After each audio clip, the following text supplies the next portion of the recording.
उद्धव ठाकरेंनी भाजपवर केलेल्या टीकेवर भाजपचे प्रदेशाध्यक्ष चंद्रशेखर बावनकुळेंनी ट्विटद्वारे प्रत्युत्तर दिले। ओएसिस फर्टिलिटीच्या तज्ञांनी IVF उपचार पद्धतीद्वारे 1 लाखांहून अधिक जोडप्यांना मातृत्व प्राप्तीचा आनंद दिला आहे। मोफत अपॉइंटमेंट बुक करण्यासाठी आजच संपर्क साधा। चंद्रशेखर बावनकुळेंचे ट्विट नेमकं काय पाहूया।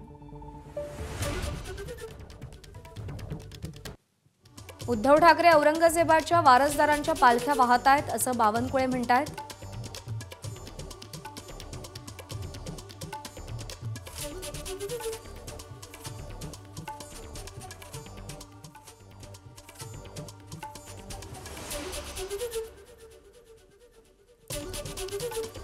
उद्धव ठाकरेंनी भाजपवर टीका केली होती आणि त्या टीकेला आता भाजपचे प्रदेशाध्यक्ष चंद्रशेखर बावनकुळे यांनी आपल्या ट्विटद्वारे प्रत्युत्तर दिले।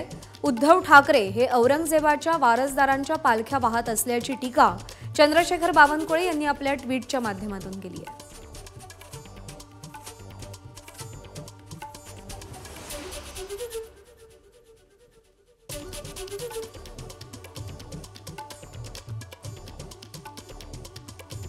वाघनखांच्या साक्षीने येत्या निवडणुकीत जनता तुमचा हिरवा कोथळा बाहेर काढणार असं देखील चंद्रशेखर बावनकुळे आपल्या ट्विटमध्ये म्हणतात। जनता तुम्हाला माफ करणार नाही। उद्धव ठाकरेंच्या रॅलीतील हिरवे झेंडे जनता विसरलेली नाही।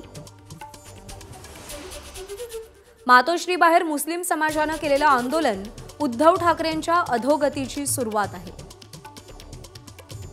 लोकसभेला आम्ही तुमचे 9 खासदार निवडून दिले, मग वक्फ बोर्डाची बाजू का घेत नाही असा सवाल विचारला जातोय। वैयक्तिक स्वार्थासाठी तुम्ही बाळासाहेबांना विसरलात, जनता तुम्हाला माफ करणार नाही। एबीपी माझा, उघडा डोळे बघा नीट।